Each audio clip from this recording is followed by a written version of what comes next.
நம்முடைய பிதாவாகிய தேவனிடம் ஆண்டவராயிருக்கிற இயேசு கிறிஸ்துவிடம் நம் அனைவருக்கும் கிருபையும் சமாதானம் இந்த மாதம் முழுவதும் கிடைப்பதாக. ஆமென். ஜெபம் செய்வோம். என் கண்மலையும் மீட்பருமாகிய கர்த்தாவே, அடியுடைய வாயின் வார்த்தைகளும் எங்கள் அனைவருடைய இருதயத்தின் தியானமும் சமூகத்தில் பிரதியாயிருப்பதாக. ஆமேன். கர்த்தருக்குள் பிரியமானவர்களே, கடவுளுடைய பிரதான கிருபையினாலே இந்த 2025 ஆண்டின் அரை ஆண்டை 6 மாதங்களை நாம் முடித்து 7ஆம் மாதத்தின் முதல் நாள் அதிகாலை வேளையிலே தேவ சமூகத்திலே அமர்ந்து கர்த்தருடைய வார்த்தையை கேட்க கர்த்தர் நமக்கு கிருபை பாராட்டியிருக்கின்றார்.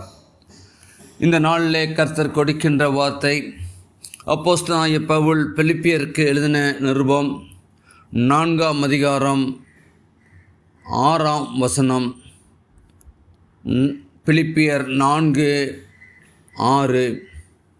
நீங்கள் ஒன்றுக்கும் கவலைப்படாமல் எல்லாவற்றையும் குறித்து உங்கள் விண்ணப்பங்களை ஸ்தோத்திரத்தோடு கூடிய ஜெபத்தினாலும் வேண்டுதலினாலும் தேவனுக்கு தெரியப்படுத்துங்கள். நீங்கள் ஒன்றுக்கும் கவலைப்படாமல் எல்லாவற்றையும் குறித்து உங்கள் விண்ணப்பங்களை ஸ்தோத்திரத்தோடு கூடிய ஜெபத்தினாலும் வேண்டுதலினாலும் தேவனுக்கு தெரியப்படுத்துங்கள். அன்புக்குரியவர்களே, இந்த மாதத்தை நாம் பார்க்கின்ற பொழுது ஆண்டவர் நம்மிடத்திலே எதிர்பார்க்கின்ற ஒன்று, அவரிடத்திலே நாம் ஜெபம் செய்ய வேண்டும், விண்ணப்பம் செய்ய வேண்டும். ஆண்டவர் இந்த மாதம் நமக்கு வைத்திருக்கிற ஆசீர்வாதங்களை நீங்கள் நானும் கேட்டு பெற்றுக்கொள்ள வேண்டும் என்று சொல்லி ஆவியானவர் விரும்புகின்றார். ஒருவேளை இதற்கு ஒரு தலைப்பு கொடுக்க வேண்டும் சொன்னால், ஜெபங்களுக்கு பதில் உண்டு.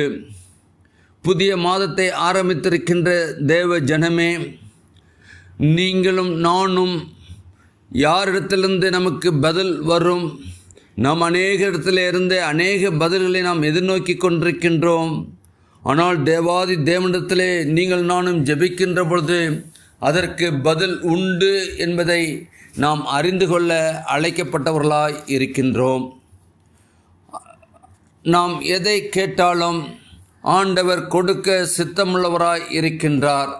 எனவே நீங்கள் நானும் கவலைப்படாமல், இன்றைக்கு கவலை என்பது நம்முடைய வாழ்க்கையின் ஒரு அம்சமாய் இருக்கின்றதை நாம் பார்க்கின்றோம். நாம் ஒவ்வொரு காரியத்தை குறித்தும் கவலைப்பட்டு கொண்டிருக்கின்றோம். அதுதான் நம்முடைய வாழ்க்கையாய் இன்றைக்கு அநேகருடைய வாழ்க்கையாய் இருக்கின்றது. ஆனால் ஒன்றுக்கும் கவலைப்படாமல், இதை கேட்டுக்கொண்டிருக்கின்ற நீங்கள் நானும் ஒன்றுக்கும் கவலைப்படாமல் எல்லாவற்றையும் குறித்து விண்ணப்பங்களை ஸ்தோத்திரத்தோடு கூடிய ஜெபத்தினாலும் வேண்டுதலினாலும் தேவனுக்கு தெரியப்படுத்தும் இந்த நாளிலே அழைக்கப்படுகின்றோம். ஆம் அன்புக்குரியவர்களே, அங்கே ஆண்டவராய் இயேசு கிறிஸ்து சொல்லுகின்ற பொழுது யோவான் 14ஆம் அதிகாரத்திலே அவர் 13-14 வசனத்திலே சொல்லுகின்றார், நீங்கள் என் நாமத்தினாலே எதை கேட்பீர்களோ குமாரனில் பிதா மகிமைப்படும்படியாக அதை செய்வேன். என் நாமத்தினாலே நீங்கள் எதை கேட்டாலும் அதை நான் செய்வேன் என்று சொல்லி வாக்கு பண்ணி இருக்கின்றார். வாக்கு தத்தத்தில் உண்மையுள்ள ஆண்டவர் அவர் கொடுத்த வாக்கு தத்தத்தை நிறைவேற்ற சித்தமுள்ளவராயிருக்கின்றார். எனவே அவங்க சொல்கிறார், அவருடைய நாமமே அல்லாமல் வேறு நாமம் உங்களுக்கும் எனக்கும் கொடுக்கப்படவில்லை. இயேசுவின் நாமத்தினாலே நீங்கள் நானும் ஜெயம் எடுக்கும்படியாய், நாம் கேட்கும்படியாய் நாம் அழைக்கப்பட்டவர்களாய் இருக்கின்றோம். யோவான் 16ஆம் அதிகாரத்தில் பார்க்கின்ற பொழுது அங்கு 24ஆம் வசனம் சொல்கிறது, கேளுங்கள், அப்பொழுது உங்கள் சந்தோஷம் நிறைவாகும்படி பெற்றுக்கொள்ளுங்கள். கேளுங்கள், அப்பொழுது உங்கள் சந்தோஷம் நிறைவாகும்படி பெற்றுக்கொள்ளுங்கள். நம்முடைய சந்தோஷம் நிறைவாக இருக்கும்படி கர்த்தர் விரும்புகின்றார். ஏதோ உலகத்தில் உள்ள மனிதர்கள் கொடுக்கின்ற சந்தோஷம் அல்ல, ஆண்டவர் கொடுக்கின்ற அந்த மகா பெரிய சந்தோஷத்தை பெற்று நாம் இந்த உலகத்திலே சந்தோஷத்தோடு கூட வாழ அழைக்கப்படுகின்றோம். பரலோக மகிமை நம்மை ஆட்கொண்டதாய் இருக்க அழைக்கப்பட்டவர்களாய் இருக்கிறோம் என்பதை நாம் அறிந்து கொள்ள அழைக்கப்படுகின்றோம்.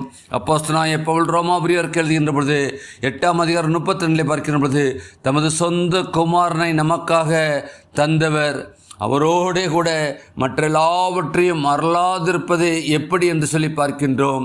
ஆம், ஆண்டவர் இன்றைக்கு அவருடைய ஒரே குமாரனாகிய ஏக சுதனை இயேசு கிறிஸ்துவை உங்களுக்காகவும் எனக்காகவும் இந்த உலகத்தை அனுப்பி கொடுத்தது மட்டுமல்ல, அவர் மூலமாய் உங்களுக்கும் எனக்கு மீட்பை பெற்றுக்கொள்ளும்படியாய் அவரை சிலுவை மரணமறிந்தும் ஒப்பு கொடுத்தாரே.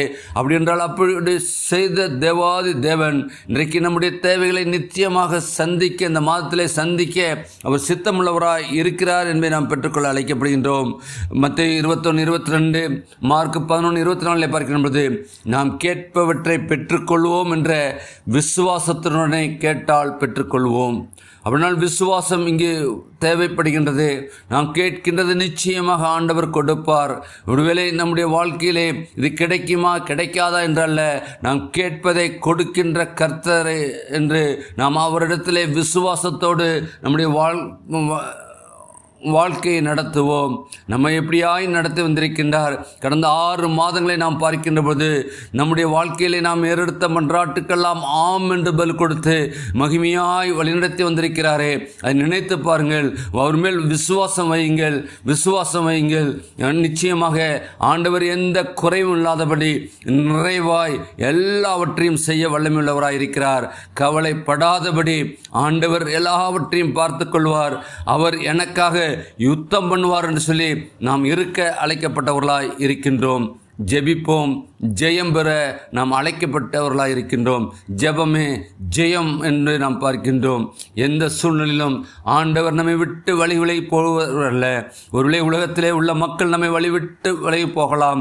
ஒருவேளை ஒரே தாயின் கருவிலே பிறந்த சகோதர சகோதரிகள் நம்மை விட்டு விலகி போகலாம், நம்மை உதறி தள்ளலாம், உதாசீனப்படுத்தலாம். ஆனால் எந்த சூழ்நிலையிலும் நம்மை கூட இருக்கின்ற கர்த்தர், எல்லாவற்றையும் நன்மைக்கு எதுவாய் செய்து முடிக்கின்ற கர்த்தர் நம்மோடு கூட இருக்கின்ற கர்த்தர் இன்னும் வரும் நாட்களிலும் இருந்து நம் மூலமாய் அநேக காரியங்களை செயலாற்ற சித்தமுள்ளவராய் இருக்கின்றார். அன்புக்குரியவர்களே, ஒன்று பார்க்கின்ற பொழுது எபிரேயர் 12:5-14 பார்க்கின்ற பொழுது தகப்பன் தன் பிள்ளைகளை கண்டித்து திருத்துவது போல ஆண்டவர் அங்கு சில தொல்லைகளை நமக்கு கொடுத்து கொண்டு வந்தாலும் கூட அது எல்லாவற்றிலும் ஆண்டவர் நம்மிடத்திலே அன்பு கூறுகிறவராய் இருக்கிறார். அங்கு சொல்லப்படுகின்ற காரியம் என்ன?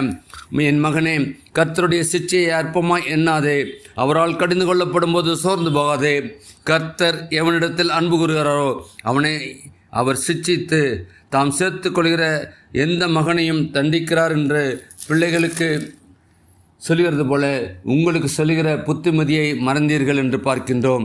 ஆம், ஆண்டவர் நமக்கு ஒருவேளை ஒவ்வொருவருடைய வாழ்க்கையிலும் சில சிக்ஷைகள் வந்து கொண்டே இருக்கின்றது.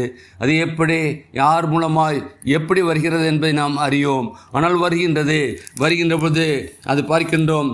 அவர் எவனிடத்திலே அன்பு கூறுகிறாரோ அவனை அவர் சிக்ஷிக்கின்றார். அவனால் ஆண்டவர் நம் மீது அன்பு வைத்திருக்கின்றார் என்பதை நாம் அறிந்து கொள்ள அழைக்கப்படுகின்றோம். என்றால் நம்முடைய வாழ்க்கையிலே ஆண்டவர் எல்லா சூழ்நிலையிலும் நம்மோடு பயணிக்கின்றவராக இருக்கின்றார். சங்கீதக்காரன் சொல்லுகின்ற பொழுது 119 சங்கீதம் 76 அங்கு பார்க்கின்றோம். நான் உபத்திரவப்பட்டது எனக்கு நல்லது, அதனாலே உமது பிரமாணங்களை நான் கைக்கொள்கிறேன், உமது பிரமாணங்களை நான் கொள்கிறேன். ஆண்டவர் நம்மோடு கூட இருக்கின்ற பொழுது எதற்கும் கலங்காதபடி, ஒருவேளை உபத்திரங்கள் வந்தாலும் அதன் மூலமாய் நாம் ஆண்டவரோடு கூட ஆண்டவருடைய பிரமாணங்களை நாம் கற்றுக்கொள்கின்றோம் என்ற அந்த விசுவாசத்திலே எனக்கு நல்லது என்று சொல்லி தாவீது சொல்கிறார் சொன்னால், அந்த அனுபவம் தான் இன்றைக்கு ஒவ்வொரு கிறிஸ்துவனுடைய அனுபவமாய் இருக்க அழைக்கப்படுகின்றோம். ஆம் அன்புக்குரியவர்களே, அவர் தொல்லைகளை அனுமதித்தாலும் கூட எல்லாவற்றிலிருந்தும் நமக்கு விடுதலை கொடுக்கின்றவராய் இருக்கின்றார். அவர் எல்லாவற்றிலும் நம்மோடு கூட இருக்கின்றவராய் இருக்கின்றார். ரோமர் 8:22 இவற்றின் வாயிலாக நன்மை உண்டாகும். எனவே எந்த சூழ்நிலும் நமக்கு சிக்ஷை வந்தாலும் கூட அது நன்மைக்கு ஏதுவாய் செய்து முடிக்கின்ற கர்த்தரை நாம் ஆராதிக்கின்றோம். நாம் அறியாமல் இவற்றை நீக்கும்படி கேட்டால் தேவன் நாம் கேட்கிறபடி செய்யாமல் நமது நன்மைக்காகவே செயல்படுவார். ஏனெனில் அவர் அன்புள்ளவர். அவருடைய அன்புக்கு அளவில்லை. அவர் உங்கள் மீதும் என் மீதும் அவ்வளவு அன்பு வைத்திருக்கின்றார். மத்திய 7 பார்க்கின்ற பொழுது மீனை கேட்டால் பாம்பை தரமாட்டார் என்பதோடு பாம்பை கேட்டாலும் பாம்பை தராமல் மீனையே தருவார் என்று பார்க்கின்றோம். ஆம், ஆண்டவர் நமக்கு எப்பொழுது எது தேவை என்று சொல்லி அவர் அறிந்திருக்கிறார். அப்பொழுது நமக்கு அநேகரை எழுப்பி கொடுப்பார். நம்முடைய வாழ்க்கையிலே யார் கைவிட்டாலும் கைவிடாத ஆண்டவர் அநேக கரங்களை நமக்கு கொடுத்து அவர்கள் மூலமாய் நாம் தைரியப்படவும், அவருடைய வார்த்தையின் மூலமாய் நாம் அவருக்கென்று எழும்பி பிரகாசிக்கவும், அவர்கள் மூலமாய் நம் கடவுளுக்காக சாட்சியாய் இந்த உலகத்திலே நிறுத்தப்படவும் கர்த்தர் நமக்கு வேண்டிய எல்லா சத்துவத்தையும் கொடுக்க சித்தமுள்ளவராயிருக்கிறார். எனவே அன்புக்குரியவர்களே, ஜெபத்தின் மூலமாய் நாம் ஜெயம் எடுப்போம். கவலைப்பட வேண்டாம், எதற்கும் கவலைப்பட வேண்டாம். கவலைப்படாதபடி ஆண்டவருடைய திருச்சமூகத்திலே நம்ம எல்லாவற்றையும் அர்ப்பணித்து நாம் அவருக்காக காத்திருப்போம். பாடுகள் உண்டு, உங்களுக்கு உபத்திரங்கள் உண்டு என்று சொல்லி வேதத்திலே பார்க்கிறோம். ஆனால் உபத்திரத்தின் மத்தியிலும் ஆண்டவர் நம்மோடு கூட இருக்கின்றார். யோவான் 14 சொல்லப்படுது, நான் உங்களை திக்கற்றவர்களாக விடேன். எந்த சூழ்நிலையிலும் ஆண்டவர் நம்மை திக்கற்றவர்களாக விடமாட்டார் என்ற அந்த விசுவாசத்திலே நாம் இருக்க அழைக்கப்பட்டவர்களாக இருக்கின்றோம். இரண்டாவதாக பார்க்கின்ற போது 2 கொரிந்தியர் 12 பார்க்கின்றோம். 7 முதல் 9 வசனங்களிலே அங்கு நாம் எந்த சூழ்நிலும் தற்பெருமை போன்றவற்றில் நாம் சிக்கிக்கொள்ளாதபடி ஆண்டவர் நம்மை பாதுகாக்கின்றவராக இருக்கின்றார். அங்கு பார்க்கின்றோம், எனக்கு வெளிப்படுத்தப்பட்டவர்களுக்குரிய மேன்மை நிமித்தம் நான் என்னை உயர்த்தாதபடிக்கு என் மாம்சத்திலே ஒரு முள் கொடுக்கப்பட்டது. என்னை நான் உயர்த்தாதபடிக்கு அது என்னை குட்டும் சாத்தானுடைய தூதனாக இருக்கிறது. அது என்னை விட்டு நீங்கும்படி நான் 3 தரம் கர்த்தரிடத்திலே வேண்டிக் கொண்டேன். அதற்கு அவர், என் கிருபை உனக்கு போதும், பலவீனத்திலே என் பலன் பூர்ணமாய் விளங்கும் என்றார். ஆகையால் கிறிஸ்துவின் வல்லமை என் மேல் தங்கும்படி என் பலவீனங்களை குறித்து நான் மிகவும் சந்தோஷமாய் மேன்மை பாராட்டுவேன் என்று சொல்லி அங்கு அப்போஸ்தலனாகிய பவுல் சொல்கின்றார். இதுதான் ஒவ்வொரு கிறிஸ்தவனுடைய அனுபவமாய் இருக்க வேண்டும். நாம் தற்பெருமை போன்றவற்றில் சிக்கிக்கொள்ளாமல் இருக்கும்படியாக சில முட்கள் நமக்கு அனுமதிப்பார். அவற்றை நீக்கும்படி நாம் ஜெபித்தால் நம்மை விட்டு நீக்காமல் அவற்றை தாங்குவதற்கான கிருபையை அளிப்பார். இவ்வாறு நமது பலவீனத்தில் அவரது பலன் பூர்ணமாய் விளங்கும் என்று சொல்லி அங்கு வேத வசனம் சொல்கிறது. அன்புக்குரியவர்களே, இன்னைக்கு தற்பெருமை, நான் என்ற அகங்காரம் இன்றைக்கு அநேகரிடத்திலே எழும்பியிருக்கின்றது. நான் பெரியவன், நான் எல்லாம் உடையவன், எனக்கு எல்லாம் உண்டு என்று சொல்லி தற்பெருமையோடு கூட இன்றைக்கி வயதிலே முதிர்ந்தவர்கள், மற்றவர்களுக்கு ஒரு முன்மாதிரியாக இருக்க வேண்டியவர்கள், இன்றைக்கு அவருடைய வாழ்க்கை ஒரு சிறு பிள்ளைத்தனமாய் இன்றைக்கி வாழ்ந்து கொண்டிருக்கின்ற ஒரு காலகட்டத்தில் நாம் வாழ்ந்து கொண்டிருக்கின்றோம். அவருடைய செயல்பாடுகள், அவர்கள் செய்கின்ற ஒவ்வொரு காரியமும் ஆண்டவர் எதிர்பார்க்காத காரியங்களாய், ஆண்டவர் சொல்லுகின்றார், நானும் பிதாவும் ஒன்றாய் இருக்கிறது போல நீங்களும் ஒன்றாய் இருங்கள் என்ற அந்த வார்த்தைக்கு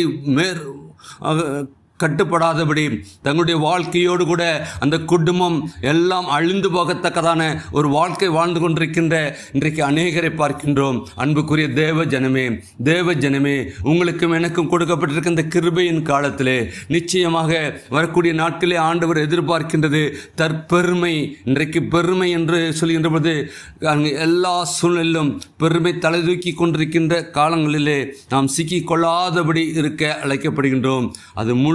அது நமக்கு கொடுக்க அனுமதித்திருந்தாலும் அது நீங்கவில்லை. அதற்கு மாறாக அங்கே என்ன நடைபெறுகின்றது?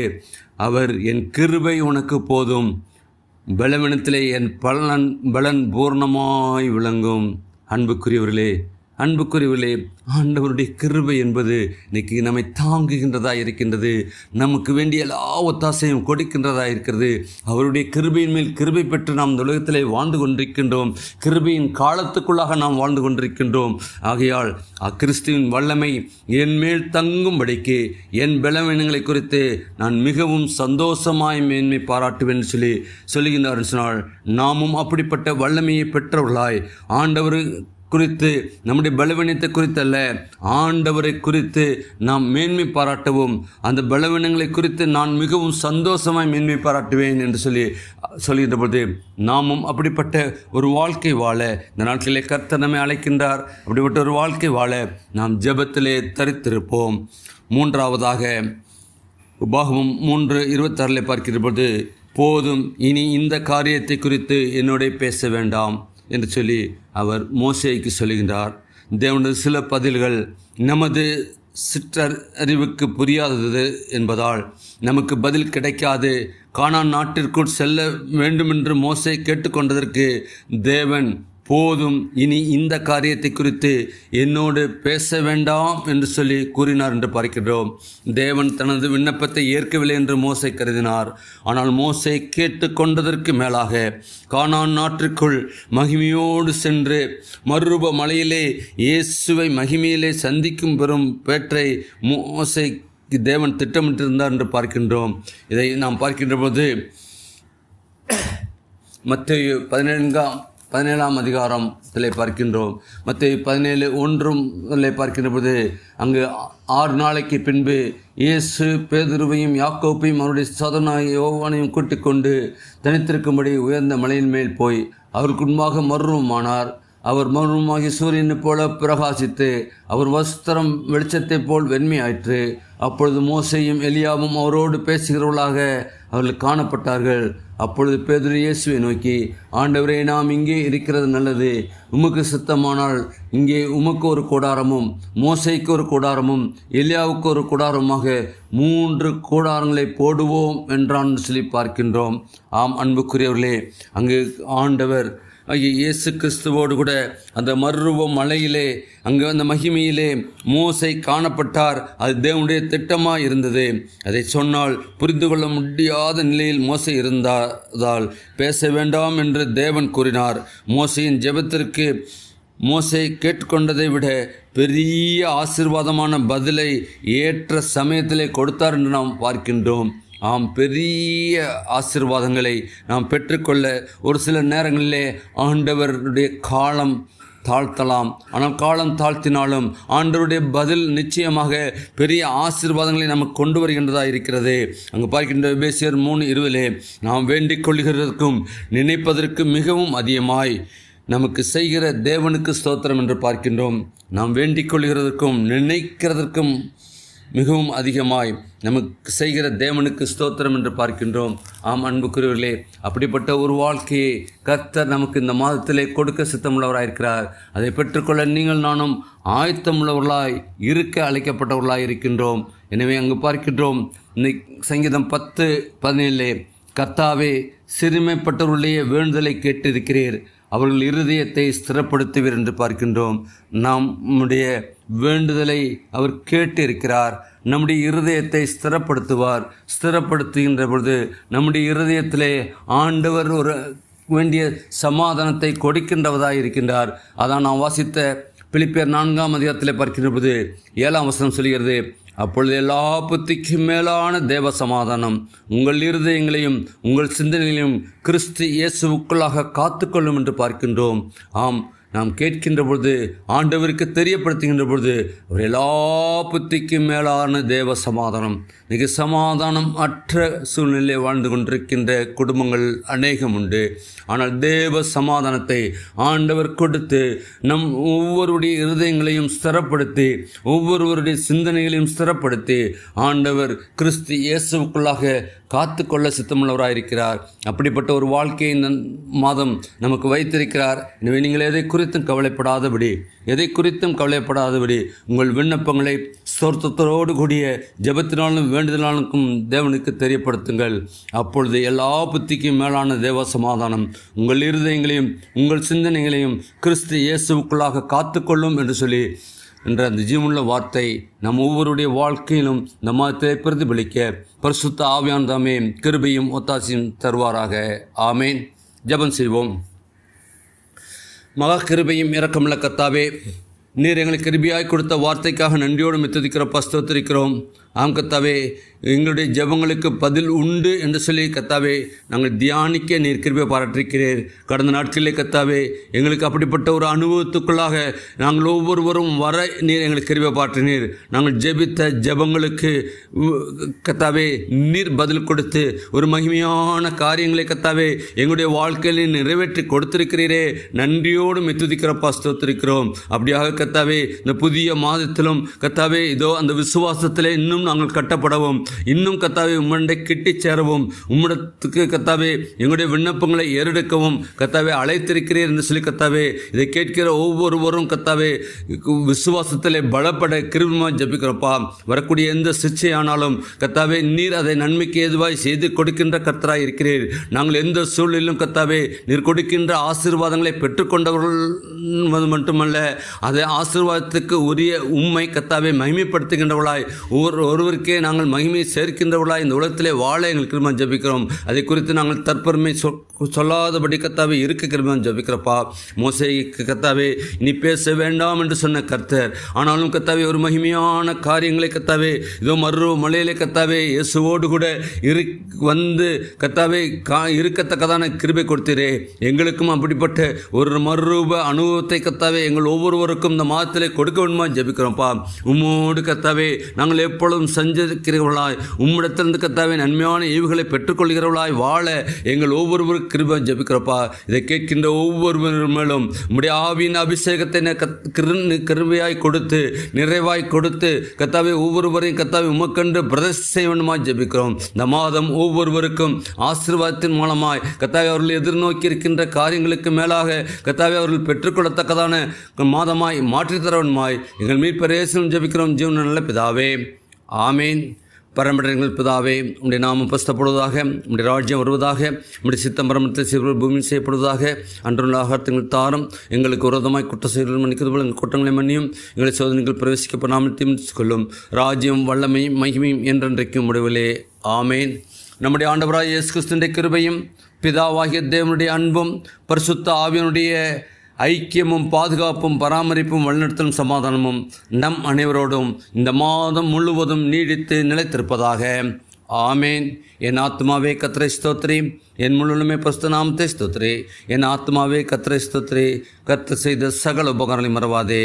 ஆமேன், ஆமேன். ஸ்தோத்திரம். Praise the Lord.